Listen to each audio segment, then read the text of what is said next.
An ancient secret exists that separates those who merely learn from those who truly dominate. Today, you will discover the reason why the vast majority of people never progress past the beginner level in any endeavor they pursue. Think about life. Have you ever noticed how certain individuals seem to master any topic they touch?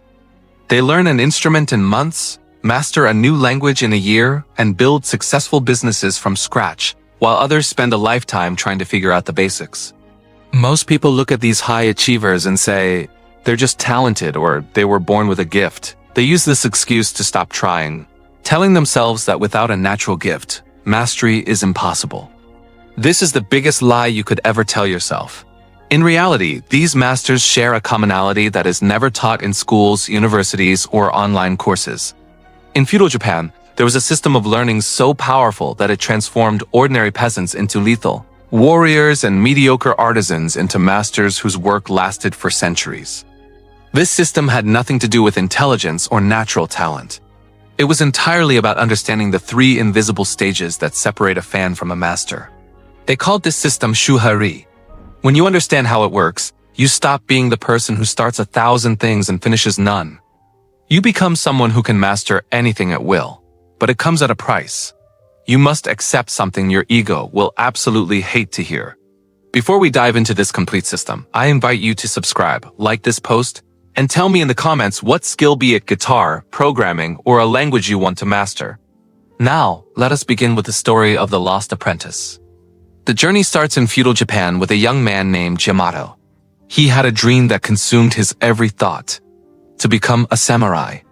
He wasn't born into a samurai family and had no lineage or name, only a burning obsession. While other boys accepted their lives as farmers, Yamato spent hours watching samurai pass by, mesmerized by their discipline and the respect they commanded without speaking a word. At 16, he took a wooden sword and began training alone. He woke before dawn, practicing horizontal blows, vertical blows, and thrusts for hours every day. Yet 6 months later, there was no improvement. His movements were awkward. The sword felt too heavy, and he grew increasingly frustrated. He tried to compensate by reading ancient manuscripts and memorizing the names of classical techniques. But when he picked up the sword, all that knowledge evaporated. He remained just a village boy with an impossible dream until the day he met a true master. One afternoon, while Yamato was practicing, a scarred, elderly samurai approached him and told him that everything he was doing was wrong. "You think you're training," the samurai said, "but you are actually cementing mistakes. Every failed attempt is teaching your body how to fail better." These words cut deeper than any blade. Yamato realized he had spent a year getting worse, not better. When Yamato explained that he had studied every strategy and memorized every movement, the samurai interrupted him, saying he had tried to build a castle from the roof down. He had tried to innovate before imitating and skipped the only thing that mattered: the path. That path is Shuhari. The samurai agreed to teach him, warning that the first stage would destroy everything Yamato thought he knew about learning. The first stage is Shu, which translates to obey or the death of the ego. In this stage, you do not think, you do not question, and you do not improvise. You copy and repeat exactly what the master shows you without a single inch of deviation. For weeks, the master made Yamato do nothing but stand in a specific posture and breathe in a specific rhythm. Yamato's legs burned and his mind screamed that this was a waste of time. When he asked when they would practice real blows, the master scolded him, explaining that mastery is built in millimeters, not kilometers. Shu is about obeying until your body understands what your mind cannot. After months of nauseating repetition, the posture and breathing became natural. When he finally began practicing a single horizontal stroke 1,000 times a day, his body eventually began to execute the movement perfectly without any mental command. Modern neuroscience confirms this. After 1,000 correct repetitions, a skill migrates from the conscious mind to the cerebellum's automated system. Most people never reach this stage because they think they are too smart to practice the basics. After 6 months of Shu, Yamato moved to the second stage, Ha, which means to break or release. Many students fall into the trap of being eternal students, collecting techniques like toys without ever internalizing them. They confuse knowledge with mastery. The master explained that while Shu gave Yamato the fundamentals through blind obedience, he would remain a mere shadow if he stayed there. To enter Ha, Yamato had to train with a different instructor from a different school with a completely different style. At first, the conflicting techniques caused Yamato's mind to short-circuit. However, after a year of training in both styles, he began to see the universal principles beneath the differences. He realized the techniques were just forms, but the principles, how to move energy and read an opponent, were identical. He began to combine and adapt techniques creatively. He was no longer just a copy. He was becoming an artist who understood the why behind the how. The final and most difficult stage is Ri, which stands for transcendence. This is the stage where techniques disappear, and there is only pure, instantaneous response. The master told a story of being defeated in 3 moves by an 80-year-old master who used no recognizable style or technique. He simply responded like water, formless, and perfectly adapted. For the next 5 years, Yamato was forced to fight different opponents every day. Initially, he still thought about which technique to use, but slowly the labels of the techniques began to dissolve. His mind stopped categorizing and choosing, and his body began to move with a naturalness that bypassed thought.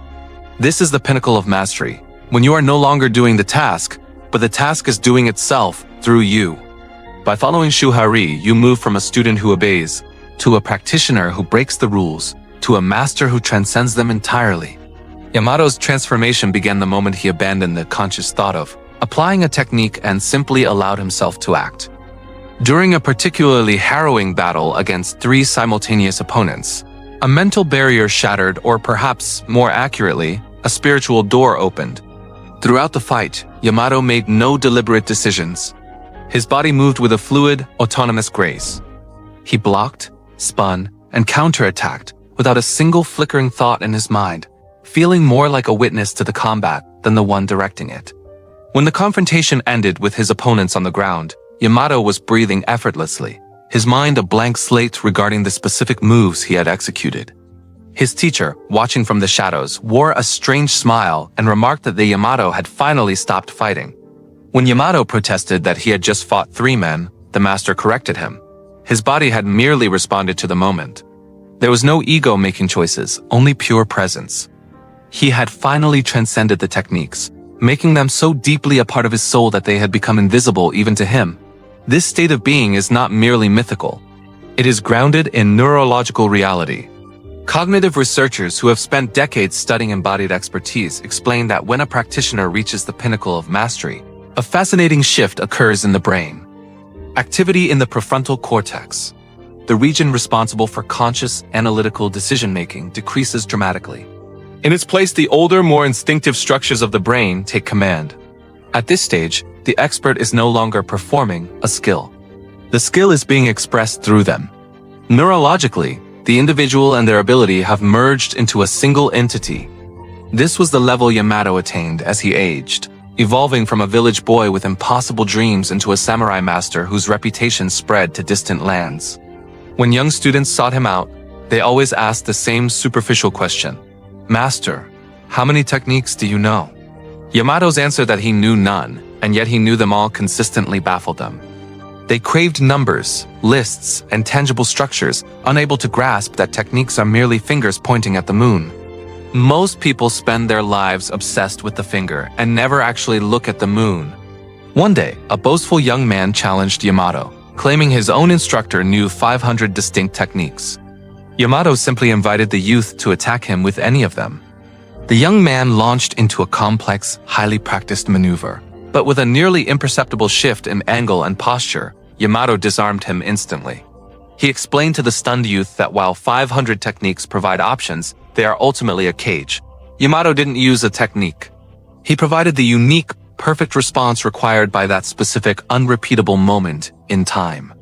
While the student was limited to 500 choices, Yamato had infinite possibilities because he was creating the answer as he went. This universal path to mastery is defined by the framework of Shuhari. In the Shu stage, one must be a humble vessel, imitating a master's patterns with obsessive precision and no personal flair. In the Ha stage, the practitioner begins to break away, understanding the principles behind the movements and combining different approaches. Finally, in the Ri stage, the practitioner transcends the rules entirely. The music, the code, or the business strategy simply flows from them as pure intuition.